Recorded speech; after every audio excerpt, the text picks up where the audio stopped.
मध्य प्रदेश में पड़ रही कड़ाके ठंड, घने कोहरे की वजह से विजिबिलिटी हुई शून्य, कई ट्रेनें और फ्लाइटें।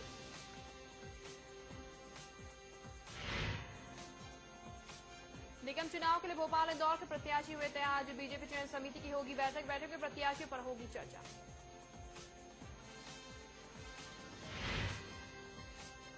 राजधानी भोपाल में नगर निगम के भ्रष्ट अधिकारी का हुआ पर्दाफाश। 4 दिन पहले बनी सड़क चढ़ी भ्रष्टाचार की भेंट, सीएमओ ने स्वीकारा सड़क निर्माण में हुई अनियमितता। कड़कड़ाती ठंड में जननायक शिवराज ने किया रैन बसेरों का निरीक्षण, जनता ने सीएम की तारीफ के साथ अधिकारियों के कारनामों की खोली पोल। और छत्तीसगढ़ में नगर निकाय चुनाव के लिए मतगणना जारी, 10 नगर निगमों और 154 नगर निकाय के लिए हो रही है मतगणना।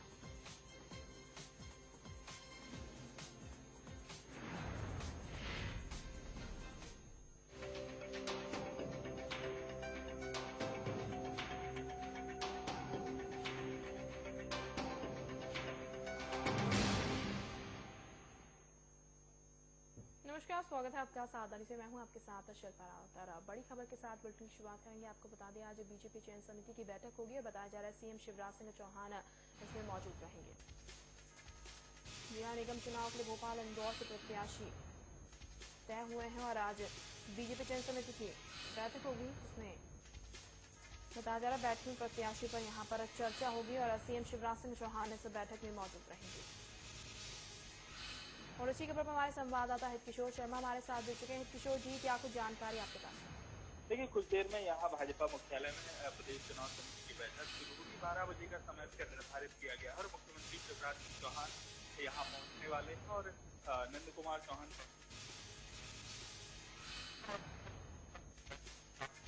चारों नगर निगम के जो महापौर प्रत्याशी हैं भाजपा के, उनके नामों का पर चर्चा होगी और नाम आज ही फाइनल किए जाएंगे। हालांकि घोषणा को लेकर लग रहा है कि घोषणा अभी तुरंत नहीं की जाएगी, बल्कि आज देर रात नामों का ऐलान किया जाएगा। दावेदारों में अगर बात करें, भोपाल से आलोक शर्मा का नाम है, इंदौर से विधायक मालिनी गौड़ का नाम है, छिंदवाड़ा में विजया यादव और कांता योगेश के नाम शामिल हैं। साथ ही जौनपुर की बात करें, यहाँ 3 नाम आते हैं। पूर्व जो महापौर है सुशीला का नाम, शोभना दलैया का नाम और रीना गुजराल का नाम इसमें शामिल है। तो इन नामों पर मंथन आज होगा और निर्णय आज इस बैठक में लिया जाएगा। लगभग 12 बजे ये बैठक शुरू होगी। जी, तमाम जानकारी के लिए बहुत बहुत शुक्रिया। बड़ी खबर आपको बता रहे हैं, प्रदेश चुनाव समिति की बैठक होगी और 12 बजे लगभग ये बैठक होगी, जिसमें सीएम शिवराज सिंह चौहान भी मौजूद रहेंगे।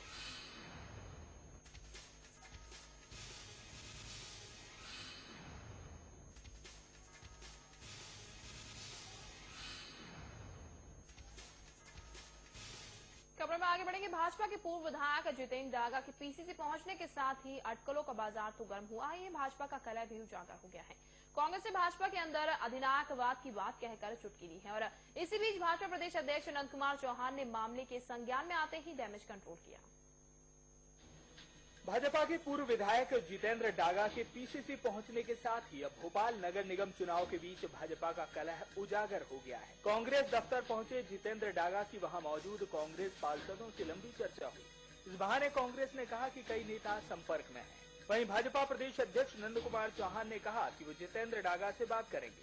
भारतीय जनता पार्टी को मैं यूं नहीं कहता हूं कि गंवारों की फौज है, उसमें कई समझदार नेता भी हैं और वे समझदार नेता जो स्वाभिमान से अपनी जिंदगी जीना चाहते हैं, जो सम्मान से राजनीतिक कार्यकर्ता की हैसियत से काम करना चाहते हैं, वे तमाम लोग जो अधिनायकवादी रवैये से संघ के परेशान हैं या भारतीय जनता पार्टी के नेताओं के रवैये से परेशान हैं, उनमें कई समझदार नेता जिसमें प्रबंधकारिणी के सदस्य भी शामिल हैं भारतीय जनता पार्टी के प्रदेश के, वे लोग कांग्रेस पार्टी के कांटेक्ट में हैं। और हमें खुशी इस बात की है कि जो पार्टी कांग्रेस मुक्त देश बनाना चाहती है, उसकी पार्टी में ही सेंध लग रही है और उसकी पार्टी के ही नेता कांग्रेस पार्टी से संपर्क कर रहे हैं।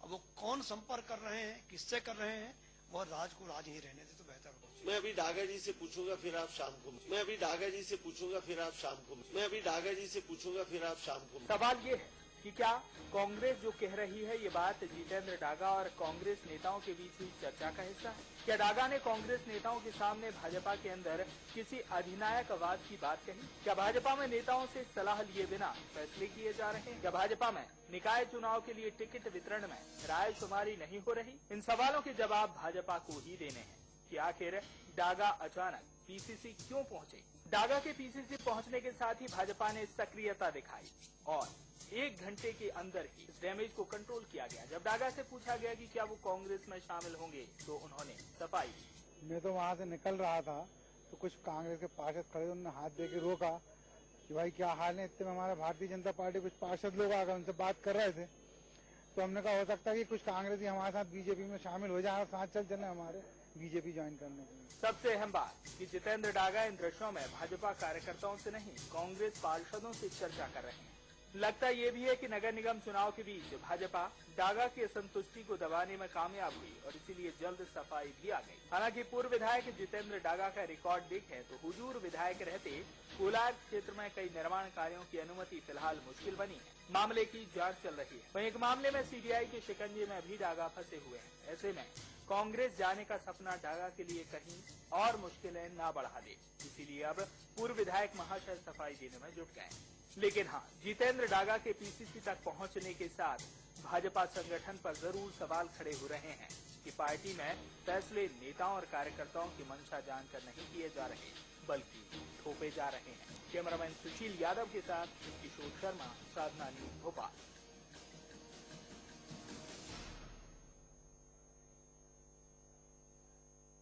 चारों नगर निगम के लिए भाजपा में महापौर उम्मीदवार तय करने एक्सरसाइज चल रही है। भोपाल की बात करें, आलोक शर्मा का इकलौता नाम है। वहीं इंदौर विधायक मालिनी गौड़ का नाम चल रहा है। छिंदवाड़ा की बात की जाए तो यहाँ से विजया यादव और कांता योगेश के नाम है, तो जौलपुर में पेच फंसा हुआ नजर आ रहा है।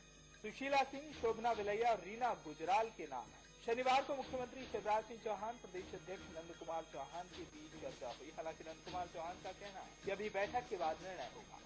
देखिए, अभी तो उसकी बैठक कल होगी, आज उसकी बैठक नहीं हुई है। अभी जिला स्तर की और संभागीय स्तर की बैठकें चल रही है। वहां से हमको पैनल आएंगे और जो पैनल आएंगे उस पे कल प्रदेश चुनाव समिति विचार करेंगी। कल ऐलान कर दिया जाएगा। अब ये तो कल की परिस्थितियों पे निर्भर रहेगा। कल हमारे पास पैनल आने पर उसके बाद निर्णय होगा। नहीं, पेच कहीं भी नहीं है, लेकिन हम समग्र विचार करके, समीक्षा करके, मंथन करके ही नाम तय करते हैं और ये चारों नगर निगम हमें जीतना है। अभी तक जो जीत की यात्रा हमारी चल रही है वो यात्रा 2015 में भी निश्चित जारी रहेंगे। पार्टी सूत्रों के मुताबिक भाजपा चुनाव समिति में नामों को लेकर थोड़ी गहमागहमी हो सकती है। हालांकि प्रदेश संगठन ने प्रदेश प्रभारी विनय सहस्त्रबुद्धे से प्रारंभिक चर्चा भी कर ली है। संभावना है कि रविवार दोपहर की बैठक में नाम तय तो कर लिए जाएंगे, लेकिन अधिकृत घोषणा करने में भाजपा जानबूझकर देरी कर सकती है ताकि कलह को रोका जा सके। कैमरामैन ओम पंथी के साथ किशोर शर्मा, साधना न्यूज भोपाल। मध्य प्रदेश के नगर प्रशासन मंत्री कैलाश विजयवर्गीय का मानना है कि इंदौर में पार्टी किसी भी महापौर का प्रत्याशी बनाए, लेकिन जीत भाजपा की ही होगी और महापौर भी भाजपा का ही बनेगा। विजयवर्गीय ने साधना न्यूज से खास चर्चा में कहा कि पार्टी जिसे भी प्रत्याशी घोषित करेगी उसे पूरी पार्टी और नेता कार्यकर्ता अपना समर्थन देंगे। देखिए, भारतीय जनता पार्टी का महापौर कोई भी हो, जीतेगा, बनेगा और अच्छा काम करेगा, इसलिए हम बहुत ज्यादा चिंता नहीं पालते हैं। पार्टी जिसको भी तय करेगी, क्योंकि पिछड़ी महिला वहाँ पर आरक्षित हुई है, तो महिला कार्यकर्ता है हमारे पास बहुत सारे जो इच्छुक है। पार्टी जिसको टिकट देगी उसके लिए काम करेंगे, वो जीतेगी और शहर का विकास करेगी, हमको मालूम है। देखिए, इंदौर में महापौर पद को लेकर भाजपा में जबरदस्त घमासान मचा हुआ है। महापौर के लिए यूं तो कई नाम चर्चा में हैं, लेकिन टिकट का मुख्य मुकाबला भाजपा विधायक मालिनी गौड़ और पूजा पाटीदार के बीच माना जा रहा है। मालिनी गौड़ का नाम ताई यानी लोकसभा अध्यक्ष सुमित्रा महाजन गुट की ओर से आगे बढ़ाया गया है। वहीं पूजा पाटीदार का नाम भाई यानी मंत्री कैलाश विजयवर्गीय गुट की ओर से आगे बढ़ाया गया है। अब देखने वाली बात यह है कि भाजपा पार्टी संगठन ताई भाजपा के द्वारा चलाए गए नामों में से किसे अपना प्रत्याशी घोषित करती है। आरक्षण प्रक्रिया में इंदौर का महापौर पद पिछड़े वर्ग की महिला के लिए आरक्षित हुआ है। इंदौर में भाजपा को महापौर पद का प्रत्याशी घोषित करने में काफी मशक्कत करना पड़ रही है। निगम चुनाव में महापौर पद को लेकर एक बार फिर ताई और भाई गुट आमने सामने हैं। ताई की ओर से मालिनी गौड़ का नाम आगे किया जा रहा है, जो वर्तमान में भाजपा विधायक हैं। वहीं भाई यानी मंत्री गुट से अंतर्राष्ट्रीय तैराक पूजा पाटीदार का नाम आगे बढ़ाया गया है। राजनीतिक सूत्रों की माने तो इन दोनों नामों में से किसी एक नाम पर पार्टी संगठन अपना फैसला सुना सकती है। हालांकि जब मंत्री कैलाश विजयवर्गीय से इस संबंध में पूछा गया तो उन्होंने स्पष्ट शब्दों में कहा कि पार्टी जिसे भी टिकट देगी उसे सब मिलकर चुनाव जिताएंगे। देखिए, भारतीय जनता पार्टी का महापौर कोई भी हो, जीतेगा, बनेगा और अच्छा काम करेगा। बहुत सारी जो इच्छुक है, पार्टी जिसको टिकट देगी उसके लिए काम करेंगे, वो जीतेगी और शहर का विकास करेगी, हमको मालूम है। इधर राजनीतिक गलियारों में चर्चा जोरों पर है कि मंत्री कैलाश विजयवर्गीय संभागीय समिति की बैठक में इसलिए भाग नहीं ले रहे हैं क्योंकि वे नाराज हैं। इंदौर भाजपा के चुनाव प्रभारी विक्रम वर्मा से जब संभागीय चयन समिति की बैठक में मंत्री कैलाश विजयवर्गीय के नहीं आने का कारण पूछा गया तो उन्होंने कहा कि विजयवर्गीय नाराज नहीं हैं, उन्हें पार्टी ने कई अहम जिम्मेदारियां दी हुई हैं। समय अभाव के कारण वे संभागीय समिति की बैठक में उपस्थित नहीं हो पाए हैं। उनकी व्यस्तताएं ज्यादा है, थोड़ा आजकल उनको प्रदेश के बाहर भी कुछ संगठनात्मक काम या चुनाव की दृष्टि से, तो उस दृष्टि से अपने कार्यक्रमों से गए होंगे कहीं पे, लेकिन नाराजी जैसी कोई बात नहीं है। बहरहाल इंदौर में महापौर कौन होगा, इसका निर्णय मुख्यमंत्री शिवराज सिंह चौहान और भाजपा प्रदेश समिति के पदाधिकारी ही करेंगे। देखना यह होगा कि ताई और भाई में से किसका प्रत्याशी बाजी मारेगा। कैमरामैन सादिक अब्बासी के साथ अजय यादव, साधना न्यूज, इंदौर।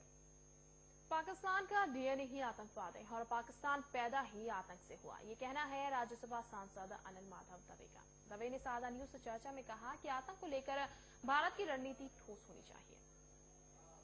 बीजेपी क्या मानती है उससे भी ज्यादा महत्वपूर्ण मुझे लगता है कि देश के नागरिकों ने क्या मानना चाहिए। मूल में पाकिस्तान का जो अस्तित्व है या पाकिस्तान के जन्म का जो डीएनए है, तो डीएनए ही आतंकवाद है। आतंक करके ही पाकिस्तान बना है और आतंक करके ही पाकिस्तान जीवित रह सकता है। जिस दिन पाकिस्तान ने आतंकवाद को प्रश्रय देना बंद कर दिया, उस दिन पाकिस्तान का जीवित रहना कठिन हो जाए।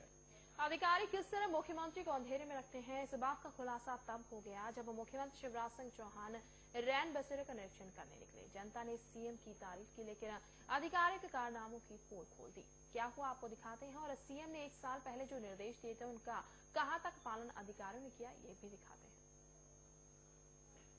कड़कड़ाती ठंड में जननायक शिवराज सिंह चौहान जब प्रजा का हाल जानने निकले तो जनता ने सीएम शिवराज की तो जमकर तारीफ की, लेकिन अधिकारियों की कारगुजारियों और लापरवाहियों की पोल खोल कर रख दी। क्या हुआ देखिए। आपका काम में हो रहा, बाकी नहीं होगा। आपके काम में ड्यूटी कर रहा हूँ और बेचारे मजदूरों को लट मार मार के छुड़ाया ऊपर। अब आप जी ठीक है, जी जी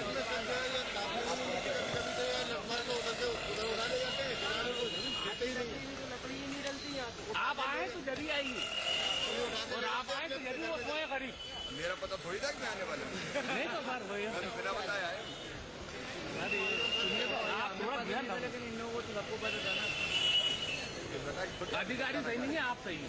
अरे आप भी सही है। अरे नहीं, अरे आपको सब मानते हैं कि आप सीएम ऐसे ही हो और ऊपर वाला हमेशा ऐसे ही बना है, हमेशा ऊपर वाले ऐसे ही बना है आपको।